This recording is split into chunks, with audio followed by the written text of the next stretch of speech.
En lep jesenski dober dan iz Konjskega Vrha. Lep pozdrav. Imamo že čisto jesensko in pa sladko vzdušje. Ja, to je od moje mame, kostanj. Pri meni sicer raste kostanj, ampak ne obrodi plodov, oziroma tisti plodovi, ki so zelo drobceni, praktično neuporabni. Imamo pa, kot si rekla, tudi sladko. Imamo tudi svečko, kajti v času dolgih noči si je potrebno pripraviti čim več tega, kar budi svetlobo, prijetnost, dobro razpoloženje. Zato so prižigali svečke, plamenčke, z enim samim razlogom, da bi to, kar je svetlo, prijetno, prebujalo prijetno čutenje v času dolgih noči, ko se rada pojavi turobnost, tudi v notranji človekovi resničnosti. Zelo dobro si je ozaljšati domovanje s tem, kar naredi prijetno. S kostanji pa bomboni pa nekako tudi gradimo odnose, se družimo in tudi to je simbolno, lahko rečeva, v luči najinega današnjega pogovora, ki bo pa tekel o temi, ki nas nekako vse mori v tem času, in sicer osvetlila bova malo polarizacijo, zakaj prihaja do nje in predvsem, kako jo preseči. Ja. Ko se poglablja polarizacija, si moramo vedno zastaviti vprašanje, zakaj, kdo jo poglablja in s kakšnim namenom. Če pogledamo zgodovinska obdobja, takrat, ko so ljudje uperili drug proti drugemu, so imeli v ozadju vedno nek namen. Seveda ne namen, ki bi bil v dobrobit človečnosti, ampak namen, ki ruši človečnost. Že sama ta polarizacija, to dvobojevanje, ker je lahko tudi igra dveh polov, ki je dopolnjevanje in sodelovanje, ampak ko nas usmerijo drug proti drugemu, ko iščejo razloge, različnosti in jih izrabijo, namesto da bi jih uporabili za dopolnjevanje, jih izrabijo za nasprotovanje, potem je v ozadju vedno nek namen. In takrat se mora človek, takrat bi si moralo človeštvo vedno znova zastaviti vprašanje, kaj hočejo, kaj pletajo v ozadju. Ker že stari rek deli in vladaj govori o tem, da če nas želijo obvladati, posebno v kritičnih situacijah, posebno v času sprememb, ki niso v prid človeku, človečnosti, takrat nas bodo vedno delili. Takrat nas bodo usmerili eden proti drugemu, in ko se potem mi med seboj zmerjamo, obkladamo, si dokazujemo, kak ima samo ena stran prav, druga ima pa seveda vse napačno in seveda tudi ta druga stran enako verjame, da ima samo dobro in da so tisti na drugi strani ne bodi jih treba, kako primitivno, kako otročje, kako nizkotno. Ko nas pravijo, da v to verjamemo, takrat sigurno vzadej z tem obvladovanjem vladajo in želijo vzpostaviti nekaj, kar bi mi morali vnaprej ozavestiti.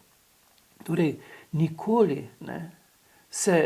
nikoli dovoliti, da je različnost nasprotje, ampak je treba vedno to raznolikost uporabiti za dopolnjevanje in seveda nas je treba pa zato, da to zmoremo, primerno življenjsko usposobiti. To se pravi, moramo se naučiti prepoznavati manipulacijo pri tej polarizaciji in zato se usposabljati. Kako in kdaj začeti? Da gre za manipulacijo v ozadju je zdaj zelo, zelo očitno. Tudi je jasno v veliki meri, za kakšno manipulacijo gre.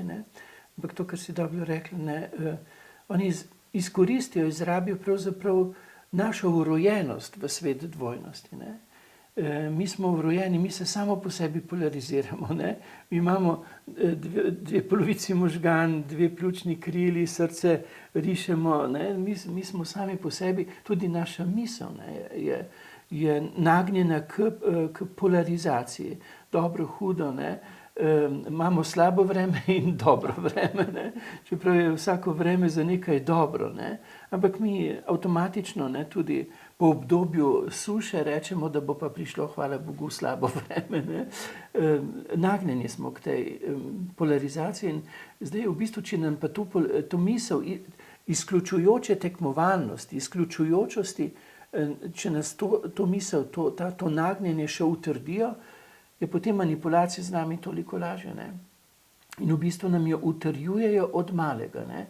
Sam rad izpostavim to igro med dvema ognjema, ne, ki je pedagoški škandal, ne, razdeli otroke, torej eno skupino otrok, isto skupino, ki bi se lahko med seboj igrala, dopolnjevala, to skupino otrok razdeli na dva pola in potem jih usmeri drug proti drugemu.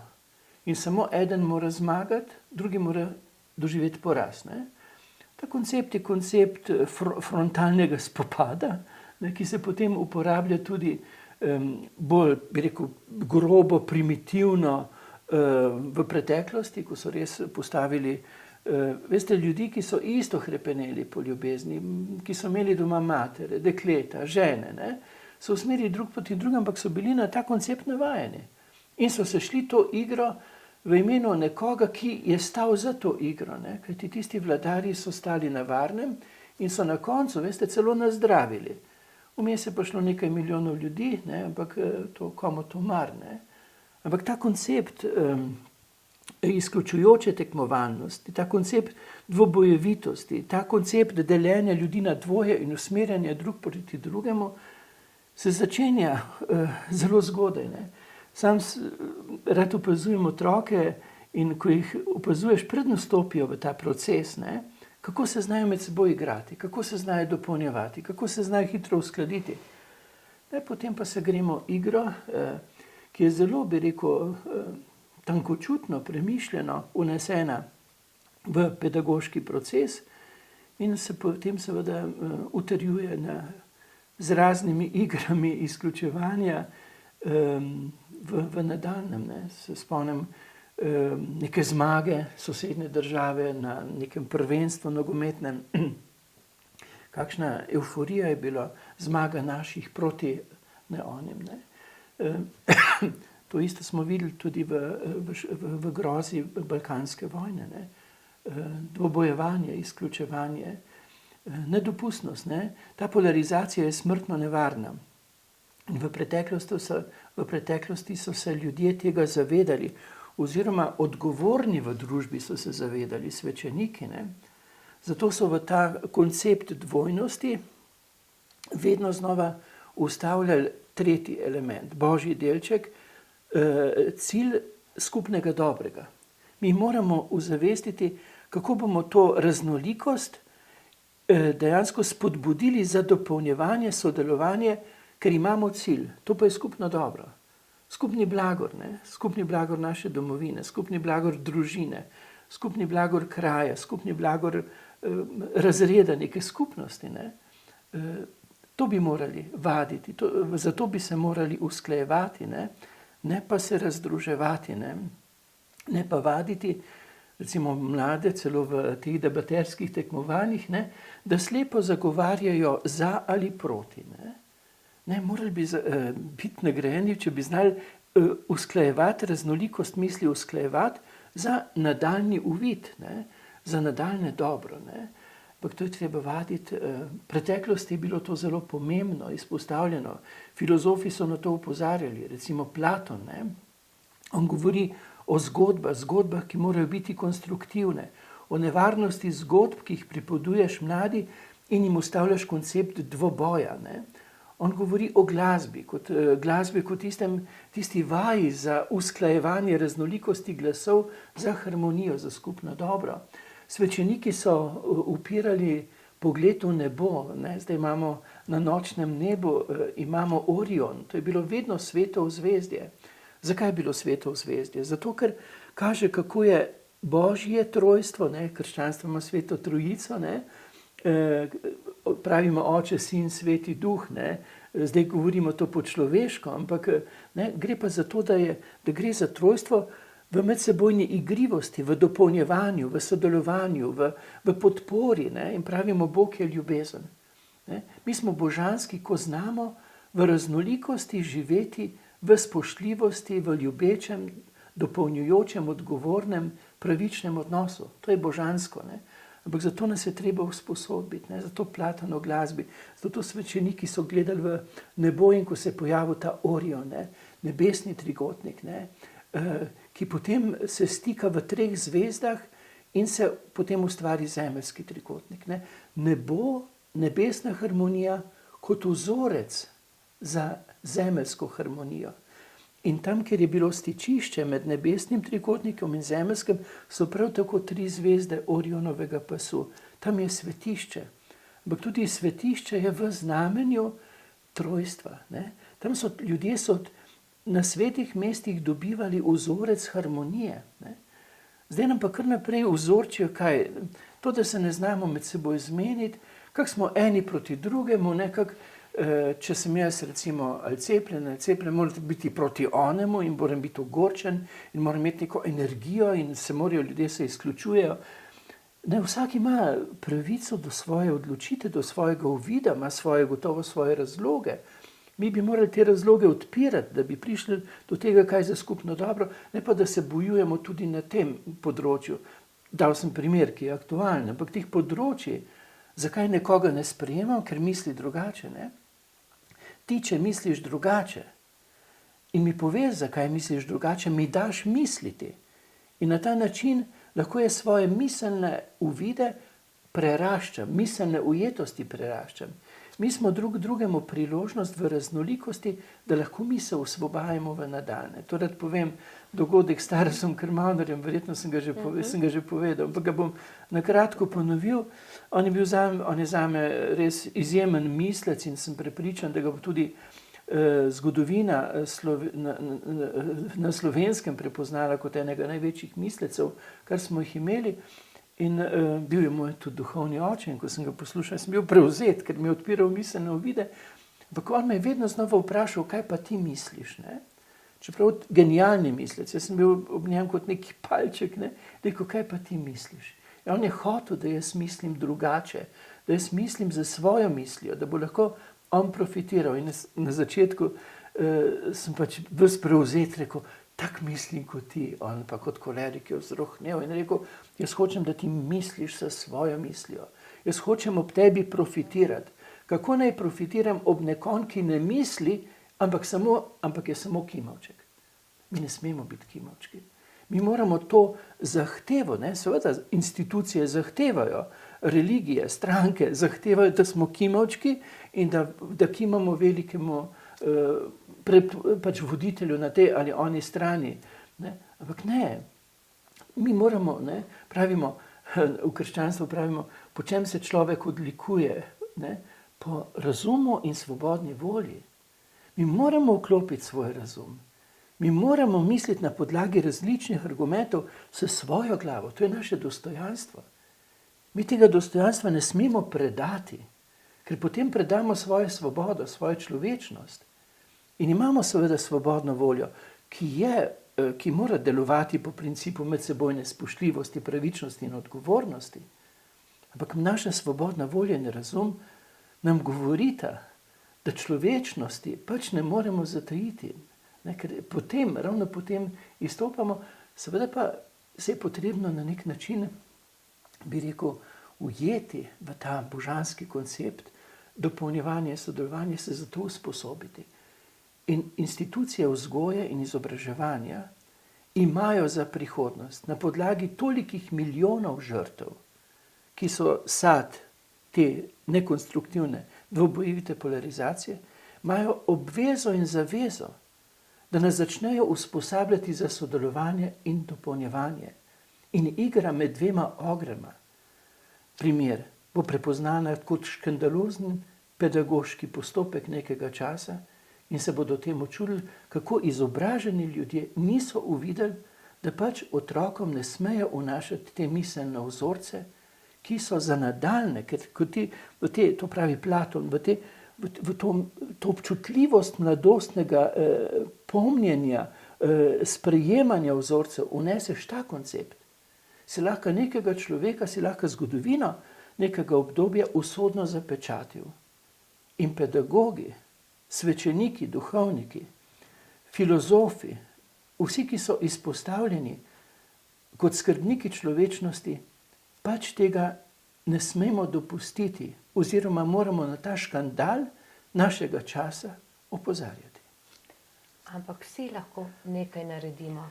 Res je. Sploh z pobudo, ki se pa res širi po spletu, ki si jo tudi ti opisal kot zadnje poglavje v tvoji knjigi. Pletimo mrežo človečnosti, tako kot bova tudi naslovila današnji pogovor. Tukaj pa smo poklicani vsi, da stopimo, ker če ne bomo vsi stopili iz tega dvobojevanja, potem ne bomo naredili nič. Tako kot si rekla, tu vsak posameznik šteje. To ne bo naredil nekdo namesto nas. Politiki gotovo ne, ker oni nas želijo polarizirati. Voditelji religij, če niso duhovno odprti, gotovo ne, ker bodo usposabljali za našo sveto religijo, namesto pa za to, kar je sveto v obnebju Svete Trojice, v odnosu ljubezni, v raznolikosti. Ne? To mora vsak izmed nas početi. In res knjigo, ki se sedaj je že v rokah urednikov in lektorjev, Ta krasni nori svet, končujem prav s to pobudo, ki je bila objavljena tudi v neki reviji kot en delček te knjige. In kot sem slišal, sam nisem na teh omrežjih, sem slišal, se širi tudi po spletu. Ja, pletimo mrežo človečnosti. Na kakšen način? Da recimo jaz kot pater, ne, kot katoličan, povabim recimo, da sem se spomnil na Fikreta, ki je musliman, izjemen človek, ne, in nekoga, ki se deklarira recimo za ateista, oziroma pač se ne more poosebiti v religiozni koncept, ker vsak človek ima pa to duhovno razsežnost. Ne, in prosim, če bi se lahko ob določenem času srečali, pomislili drug na drugega v duhu ljubezni, ne, torej ta trojstvo, ustanavljati trojke. Jaz kot pobudnik pokličem nekoga, ki je raznoliko misleč, in mi se dobimo v duhu ljubezni, ker ljubezen v raznolikosti mora zmagati. Ne? In prosim, da tudi ona dva poiščeta dva raznolika. Torej ne samo naša sveta religija, samo naša sveta stranka, naša ne vem kaj že, ne? Ampak da raznolike in se tudi dogovorijo. In on porosijo naprej in se ta mreža trojk širi. In da se pač ob najbolj ugodnih časih za njih širi ta, bi rekel, ljubeča povezanost človečnosti, človeštva v raznolikosti. Zakaj? Veste, misel, ljubezen ima izjemno moč. Kot zanimivost, ne, tam okrog leta 2010-2012 so začeli manipulatorji, ne, ki so zelo dobro v ozadju organizirani, ugotavljati, da več manipulacija pri ljudeh ne prime kot nekoč. Da vedno več ljudi misli svojo glavo, da se prebuja zavest. In potem so prav študirali, zakaj do tega prihaja, zakaj ti manipulativni prijemi niso več tako uspešni. In so ugotovili, da, kot pravijo Indijci, ne bom znal ponoviti, da res vstopamo v dobo prebujenosti. In da manipulacija nad človeštvom ne bo zmagala. Oni že naprej vejo, da ne bo zmagala. Veste, tako kot šahisti, recimo, da bi midva igrala šah, pa bi bila velemojstra, pač proti koncu igre, ne, velemojstri točno vejo te možne kombinacije, in bi jaz vedel, da bom zgubil, ne. Ti pa, da bo zmagala, pač moramo še potegniti par potez. Zato mnogi te velemojstri predajo igro, ker vejo, da je že tako izgubljena. Ti, ki manipulirajo s človeštvom, že vedo, da bodo zgubili, ker je kozmična, božja, kakor hočeš reči, zavest, prebuja zavest človečnosti. Oni vedo, da bodo zgubili. Ampak zdaj bodo z vso agresijo, ker kljub temu skušali peljati igro. Ne bom rekel, da do konca, mislim, da celo ne do konca, ampak vsaka njihova nadaljna poteza manipulacije jih bo zapisala v zgodovino kot zločince. In oni to že vedo. In bi bilo fino, da igro manipulacije predajo. Tako. Mi pa pletemo mreže človečnosti. Mogoče prihodnjič o Orionu. Tako, prihodnjič pa o Orionu. Ja, lep pozdrav, srečno. Hvala, srečno.